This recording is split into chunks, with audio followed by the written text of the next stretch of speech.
Hi Jay, this video is made and designed specifically for you so that I can go at the pace that I know your knowledge is already grasps with render engines and Cinema 4D, so we should be able to get through this quite quick. Obviously we've got something very basic in this scene at the moment, a plane, torus, pyramid and a sphere, and we select our rendering from the normal place, which is up here, and in the renderer you should see a Redshift. So I've selected this. You don't have to do nothing more for the moment. Redshift has got its own menu, as you can see here, and you've got all of your basic objects in here, which we will be going through everything like that. Our lights, cameras, materials. Now the materials, you've got a few presets in there, as you can see, but the one that you're most likely to always start off with normally would be the material, the urban material. This material is universal. It's been used to create all other surfaces. So that's the one that I'm really going to primarily concentrate on just for the moment. Now you can create a material from here, but you can also do it where you would expect to be able to do it from the bottom left. So I'm going to click on there, go to Redshift, and you'll see materials just as it was presented from the menu. So I'm going to click on this once, and I'm going to double click on this material, and it will open up in the default node space. In most cases, when you install Redshift for the first time, it will open up in this particular node space, which is what you'll be used to seeing with Espresso. However, since R21, there's been a brand new node space that's created, and that node space opens up a few more abilities of Redshift. Now, in order to work with the new node space, there's a couple of things you need to take notice of. The first thing is in R21 onwards, you can see at the top right here, you've got this node space, and by default, when you select a particular rendering, it should automatically change, and you can see that it has.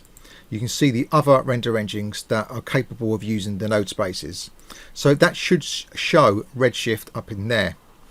Now the next thing is whenever we want to create a node space based material, instead of just going to create Redshift and material, which you can continue to do, we first have to activate the node space for Redshift. So to do this, we go to the tools found from the Redshift menu, and we click on this use node material for presets. This is something that you only have to do once. However, any materials that we've created that wasn't turned on first of all will still open in the old node space, as you can see there. But not to worry, we can convert these old node spaces. So from now on, I don't have to ever turn that back on again. I can now continue just to go to my Redshift materials, create a brand new material, and then when I double click on it, you can see that it looks somewhat different to the normal Espresso type node space. As you can see side by side, they look drastically different in fact. One of the obvious pros with the new space here is that you're able to do a lot more and see things a little bit more in detail that you don't. For instance, you can see here the node space has already got some outputs already ready for us to plug into. By default with this material for Redshift, you've already got a diffuse color already ready as an input. So this is something that you don't get with the normal node space that you're used to seeing, which is for Espresso. So from now onwards, we're going to be using the new node space. Now I believe that it's changed a little bit since R21, so we will look at that, but fundamentally this is what you're going to see when you open the material. Now for all present and purposes, I'm going to replicate this material 4 times, and I'm just going to name these sphere, torus,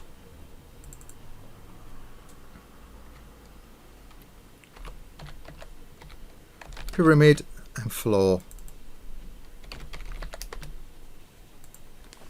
I'm going to drag and drop or apply as you would normally with materials.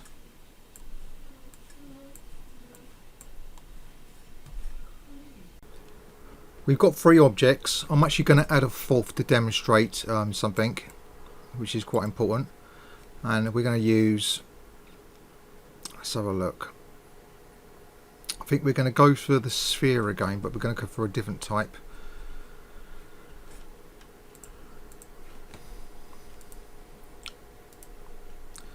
That's, I believe, the one I want.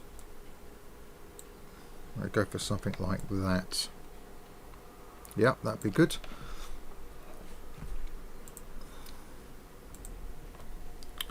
And I'm going to just bevel.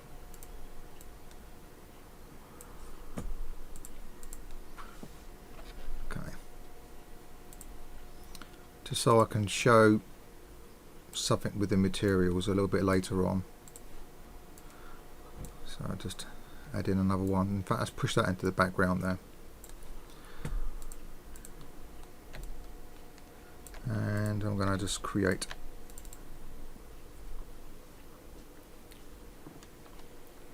call that a hex.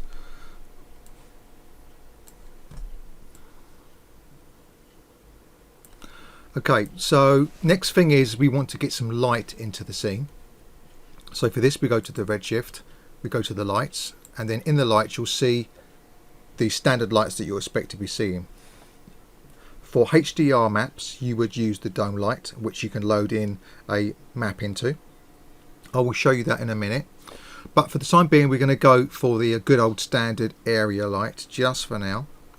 And we're going to back up. You can see this area light's quite large. You can grab these handles to make this area light smaller. It's showing you the general direction in which the light is shining, as you can see by the direction of these little tiny handles that are sticking out there. So this means that you could rotate this so you've got like a backlight as an example there. You know the direction of your lighting.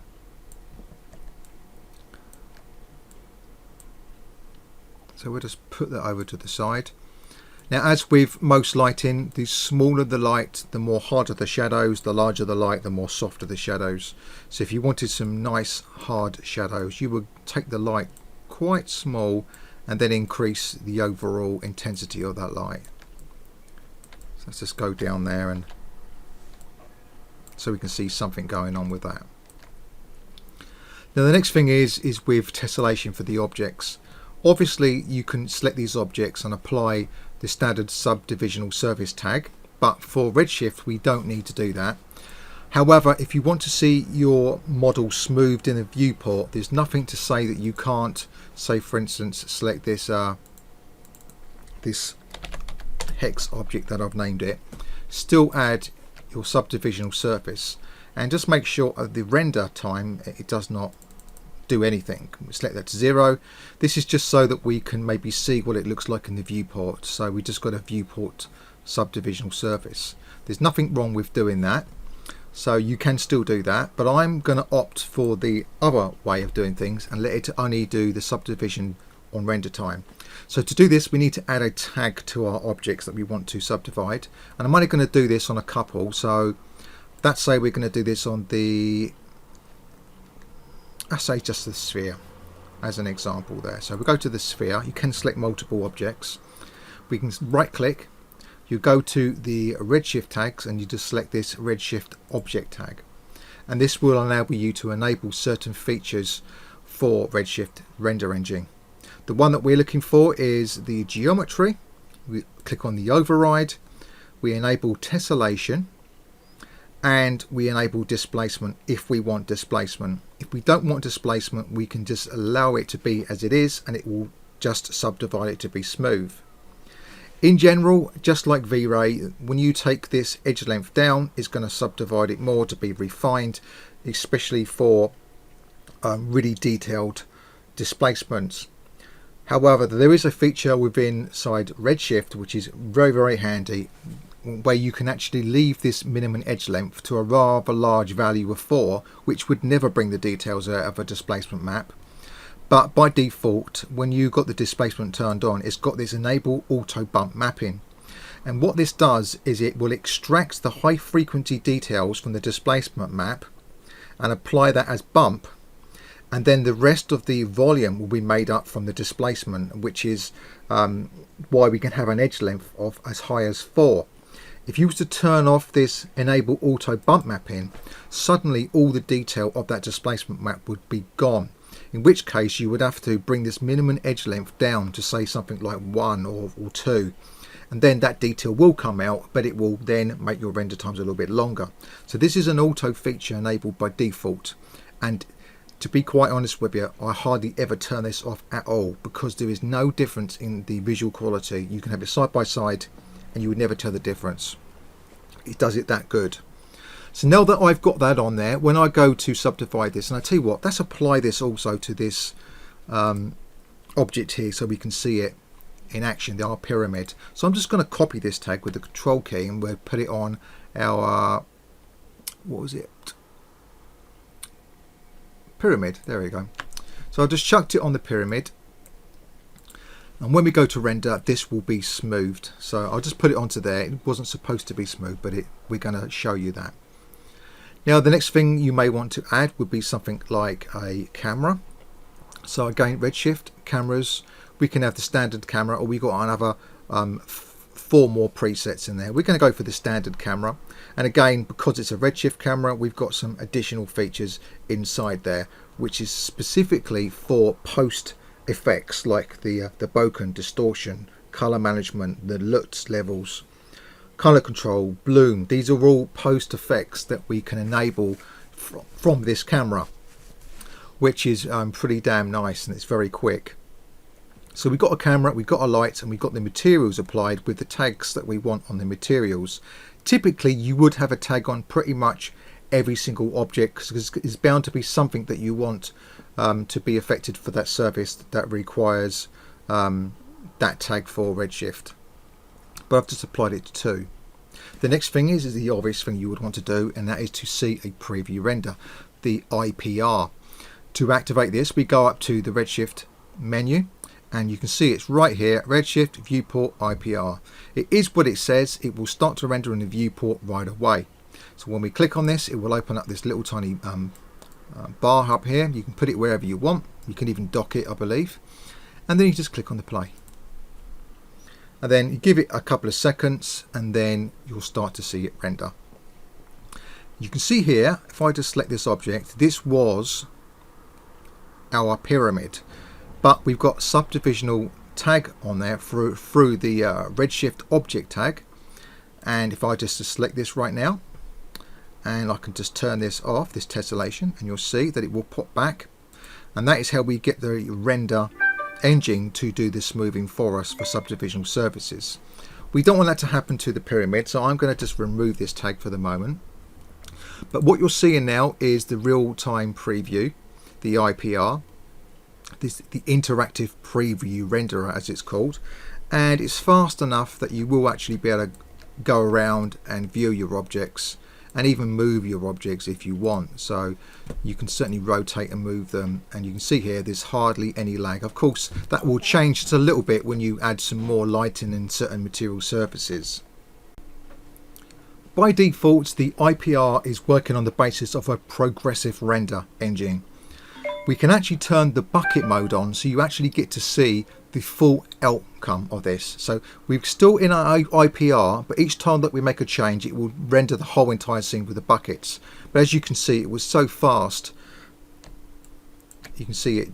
There it is. There's those render buckets there. Now I thought I'd better mention at this point, I'm using an RTX 2080 Ti graphic card. So this is if you want to see the full outcome. If you're happy with working with progressive, you can turn the bucket mode off, and now it's progressive. But progressive is actually pretty good for a startup, certainly when you're working like this. Now that we've done this, let's get a little bit closer to one of the objects. Let's go to the one we've actually selected, shall we? And we will select the material for that. So what I'm going to do is I'm going to put this over to the side, and this will be our hex material, and then we can look at some of the properties that you're going to see in the basic material, the urban material for Redshift. Now I know many people don't like nodes. I was certainly one of those people, because I was so used to the other way of working from a standard UI for the material. But once you start to work with nodes and you get used to them, you actually don't want to go back, which I never thought I'd hear myself say. So this is what you see when you open up a basic Redshift material. The output is the connection to the actual physical object that's in the scene. This is something that you don't hardly have to do anything with other than when you're applying displacement. This is normally when you're going to be plugging something into here.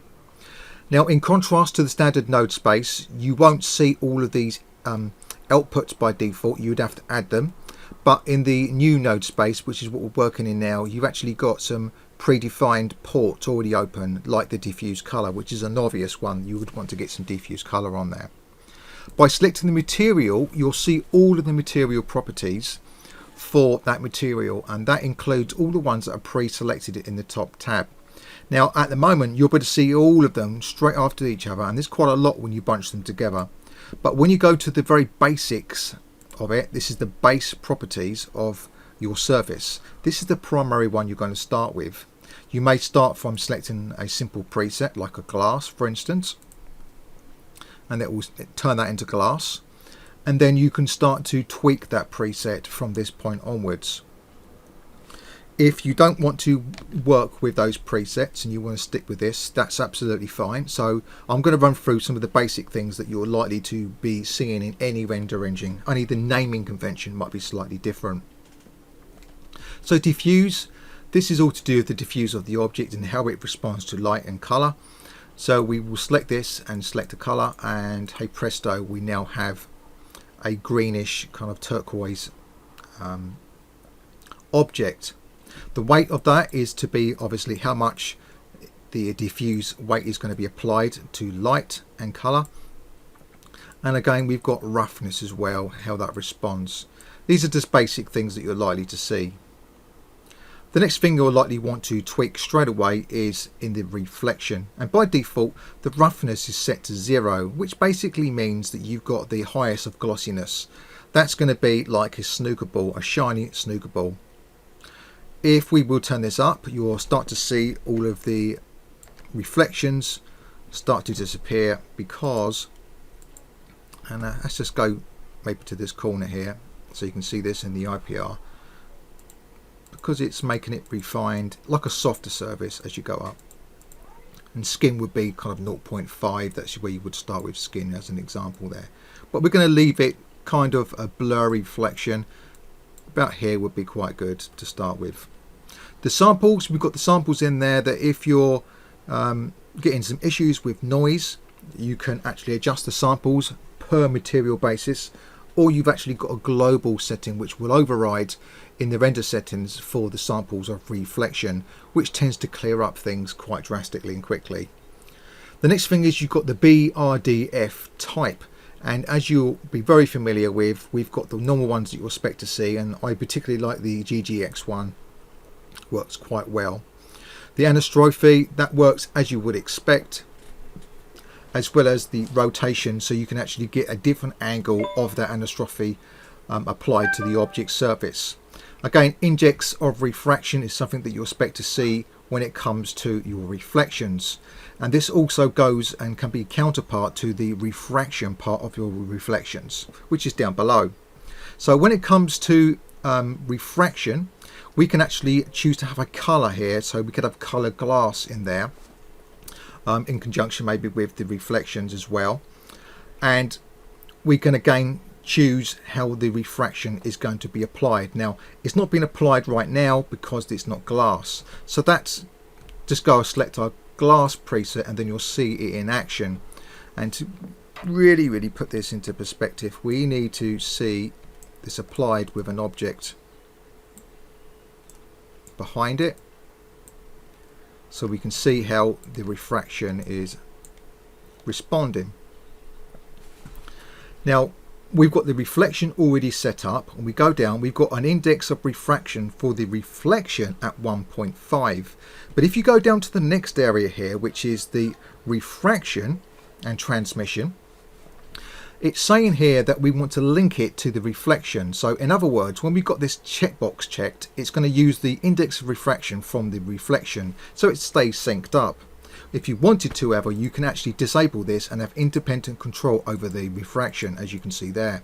As we go down lower and lower and lower, you're going to see the objects behind it be appearing more and more clearer because there's hardly any bend with the light and the photons going through the object. So you've got independent control over that. If you turn that on, it's going to link it, and you can change it here instead. It's going to be synced up with how the reflections responding to the refraction.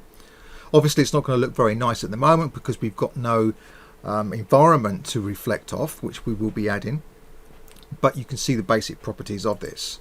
And of course we've got the ability to add color to the reflection if we wanted to. I'm going to put this back down to where it was, and we're going to add color to the refraction, and just so we can see this. There you go. That's where our color's really coming from there. Normally you would pick a color which is quite light so we can see what's going on there. And the color picker goes off the screen. We'll just turn that back to white again. So you can see here, this is quite simple. If it's an object which is supposed to be thin walled, then you can turn this on, and then you'll see here that it looks like it's thin walled, absolutely thin walled, and no refraction is going to be applied as you would expect a thick walled object. The subsurface is a quite interesting one. This is more like fog. It's like volume inside an object. So by default it's transmission, and it's not until you start to bring up the scatter scale that you'll see that you've got this like foggy transmission going on inside the object. All the reflection still applies, but it's like got this volume inside there, which is certainly handy for some materials. You can obviously change that color, and it will actually show that color inside there. This is actually quite helpful when you want the rays to be absorbed into here and give off a nice volume ray coming through an object, which I've used myself in water scene. Very handy for water if you want rays to travel like the God rays through water. You've got the phase here where it affects the front more than the back scattering kind of thing. That's something that I'm very familiar with V-Ray. And again, you've got the samples. As you can see here, these are all very basic properties that you would expect to see inside an object like this, so say material like this. It's very, very basic. If I'm going to turn this transmission off for now, it's back to like a green glass. I want you to just take note of, we'll take this transmission color down to white, of this dispersion. Now the dispersion is what you're going to get if you've got like diamonds, and not really going to notice it so much on this object because of the lighting that we've got at the moment, but you will certainly notice it. You're going to get all of these nice colors coming off there from the dispersion colors, or the rainbow coming through, which is really, really nice. And that's how you get like diamonds and gems and things like that.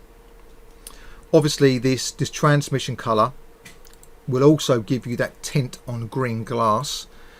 I need a very, very light tint, not even visible to the human eye, and that color will come through. And then you would adjust the absorption scale, and it will get to a point that the green would only show on the thicker parts of the glass, on the bottom and maybe around the rims of a glass. So that's what you would do in there for that reason. So before we go any further into these other materials, what I'm going to do is I'm going to show you how to apply HDR and global illumination. Thankfully inside Redshift you can actually mimic global illumination without even turning it on. Obviously there's some factors to global illumination that you can't mimic when it comes to light bleeding of colour and stuff like that, but the illumination is certainly great with LGI turned on. So what I'm going to do is I'm just going to move this node space out of the way for the moment, and we're going to add a different light to the scene. We're going to go to Redshift, Lights, and we're going to go to our dome light.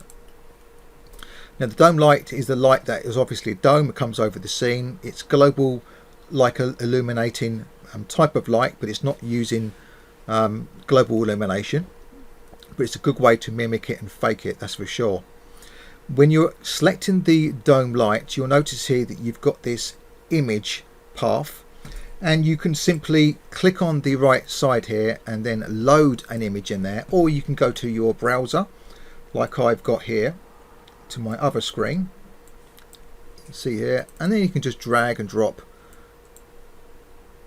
what you want into there. So I'm just going to randomly just drag and drop one into the path. It will load it, and then it will apply it, as you can see there. Let's try another one. Drag and drop it. It's given us a nice effect. Now obviously the floor at the moment is set to the basic material, so let's just go in there and change that. We don't want that to be so reflective, so we go to the reflection. We will bring that roughness up.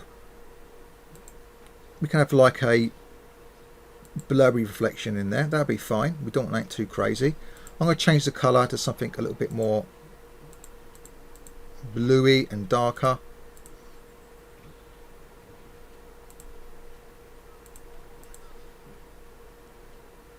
Oh, I'm in my reflection area, and I silly me. Diffuse colour. There we go. That will do for that. And we can just have a little quick butchers around and see how it looks and how it's responding. I'm going to go back into my hex material. Just make a few adjustments in here.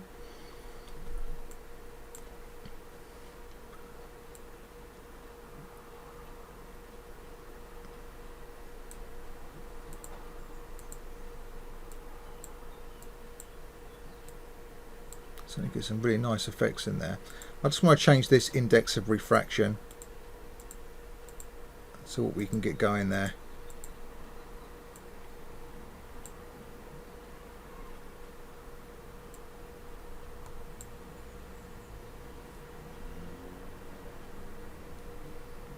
Don't think I need anything else for the moment here. That will do. Did I leave my link to the IR? I think I changed the link. Reflection, refraction, and we turn the link back on. There we go, that looks a bit more better. So we've got a few things in there already. It's very, very simple. Obviously nothing spectacular at the moment. We've got a lot of things that we can do in here. But for now, we've got something in here. Let's move on to the next object here, which is our pyramid. We will do something a little bit different with the pyramid. Opening up the material for the pyramid, the first thing I'm going to do is I'm going to change the diffuse colour to something a little bit more pink. It'll be in the yellow kind of spectrum towards there, just for a basic like skin tone to it. I think we just done that to the hex one. That's the one we want.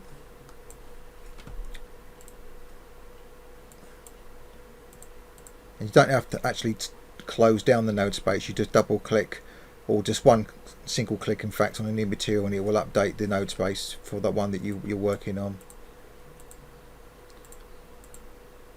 Okay,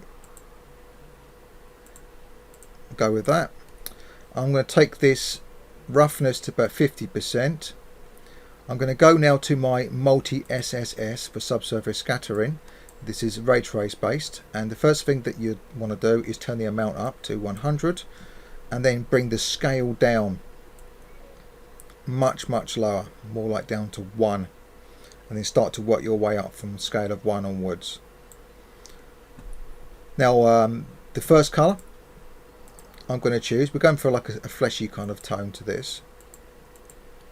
The first colour I'm going to go with is like a red, but it's going to be a little bit more deeper, not so bright. And then the next one I'm going to go for a similar colour, but we're going to allow it to be a little bit more brighter.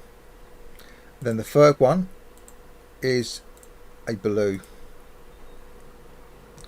Now when it comes to the weight, for them to be activated they simply need to be on number 1. It's the radius which is the most important thing in here, so we could just turn the radius down on 1 at a time and start to work on the radius.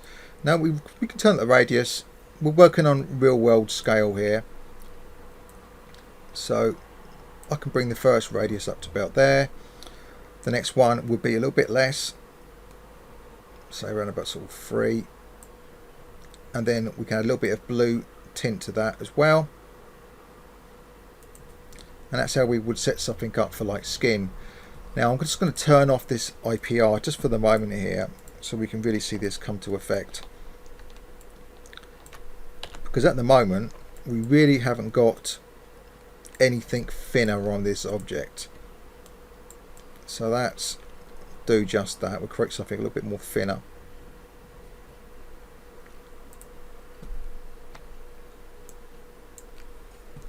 And also what I'm going to do is I'm going to turn off the dome light just for the moment and turn on our redshift light.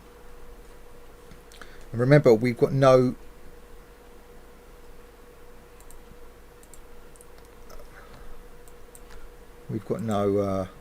other lighting in this scene. Just want to see where this light is for area light. Not quite where I want it. So it's from the front at the moment. I'm going to go around to this side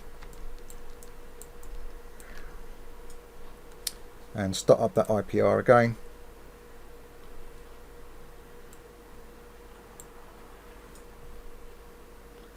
Turn on the area light, and now we can see the subsurface scattering doing its thing,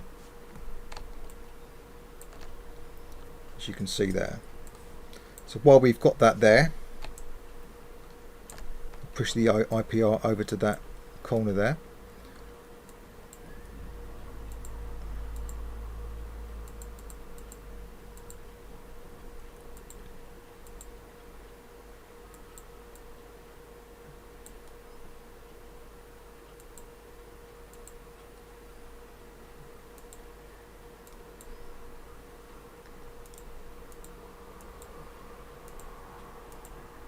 There we go, getting more already tint now. So there's our subsurface scattering coming through. If you wanted to see how it looked with a bucket render, you just click on this little icon and it will do a bucket render. At the moment it's quite noisy, which is absolutely fine. You can do the adjustments to make everything cleaned up quite easily, but we're not quite there inside this video to that point where I'm going to show you how to optimize things. But you can clearly see that we're able to really get around the scene quite fast in this, just from an IPR perspective of things. I like to have a HDR light in conjunction with some direct lighting, so I'll bring the exposure down of the HDR, and that will be a nice feel light for our scene. And then we use our direct lighting like some various area lights like a key, a rim, to give it the specifics that we want, as you can see there. Let's go and grab this sphere. We don't want anything on there other than, let's just see what we can find. Let's go for a gold, shall we? A gold preset, and that should be applied to there.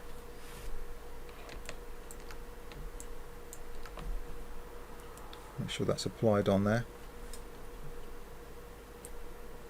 There we go. So we've got that gold preset on there now. It's quite nice. Let's bring our exposure up a little bit of a HDR. That's quite nice. The next thing is AOVs. So let's go to Redshift, AOV Manager. This is basically our render passes. This is obviously very, very important for when you want to have some post work done. And it is so simple to work with. It really, really is. So we want some basic things in there. Well, we want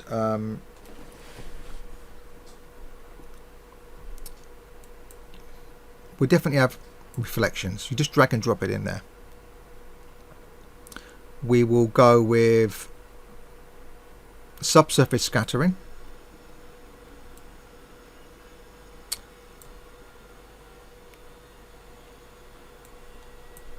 Refractions.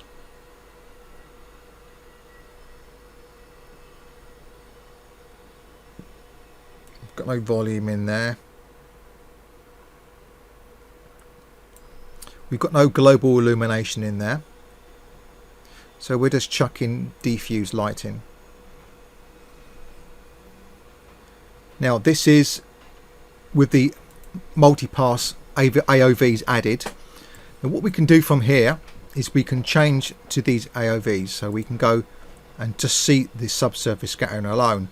So for instance, we can see there's a lot of noise there, and this is a good way to evaluate, especially obviously in bucket mode, whether the subsurface scattering is going to need more samples. So what we would do in this particular case is we'd open up our material, we go to the subsurface scattering, and we can increase the samples. That's to say we go to 4096. We'll just jump right up there just so we can see, and then you'll notice here that we're actually starting to get some clean up there. And then of course you can go through the other areas that may be causing some problems, like reflection could be an issue there as well.